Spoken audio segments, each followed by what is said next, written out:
Derajat berubah. Awal mula seperti apa yang disampaikan oleh Ibu Kapsek.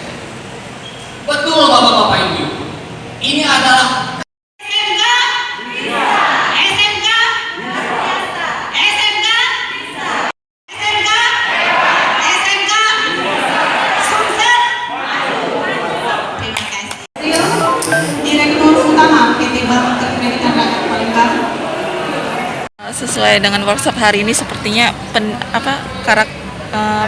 sinkronasi seperti apa sih Bu yang diharapkan vokasi dengan Ludi ini Bu? Yang pertama tentu saja saya mengapresiasi kegiatan yang dilakukan oleh SMK Negeri 3 Palembang dalam melakukan workshop penyelarasan sinkronisasi kurikulum dunia industri. Untuk garis besarnya, workshop yang dilakukan ini adalah memberikan pelatihan kepada mereka yang ada di dunia usaha dan dunia industri, sehingga ketika lulus anak-anak itu bisa bekerja dan berusaha sesuai dengan apa yang ada di lapangan. Ini masih belum sinkron atau gimana sih Bu? Ya ini untuk menuju yang lebih baik lagi. Ya, dan sekarang ini kan sudah lama kita melakukan kerjasama dengan Ibuka. Dengan 2021 ini banyak sekali yang akan kita capai, yang kita harapkan terjadi.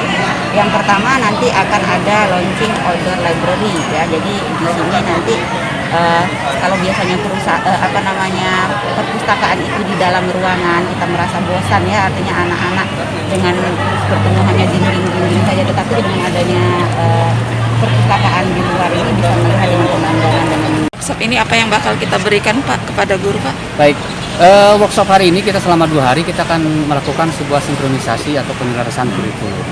Maksudnya adalah bahwa kurikulum saat ini kita harus menyelaraskan sesuai dengan standar yang ada di industri dan dunia kerja.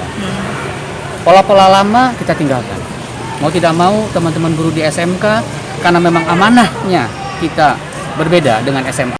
Kurikulumnya kita harus menyelaraskan dengan apa yang ada di industri.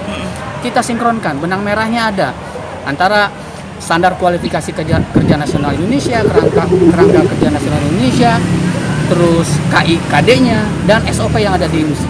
Kita sinkronkan. Sehingga apa yang akan kita lakukan, teman-teman guru lakukan di SMK, khususnya SMK Negeri 3 ini, setelah lulus nanti sudah sesuai dengan standar industri. Jadi itu, jadi sinkronisasi kurikulum. Contohnya seperti apa Pak? Contohnya misalnya begini. Mau tidak mau sekarang bahwa ada beberapa mata pelajaran kalau menurut struktur kurikulum yang terdahulu adalah adaptif, normatif, dan produktif. Adaptif misalnya, pelajaran agama, pelajaran olahraga, ya, bahasa Inggris, itu mau tidak mau harus. Jangan lupa subscribe, share, komen, dan like ya.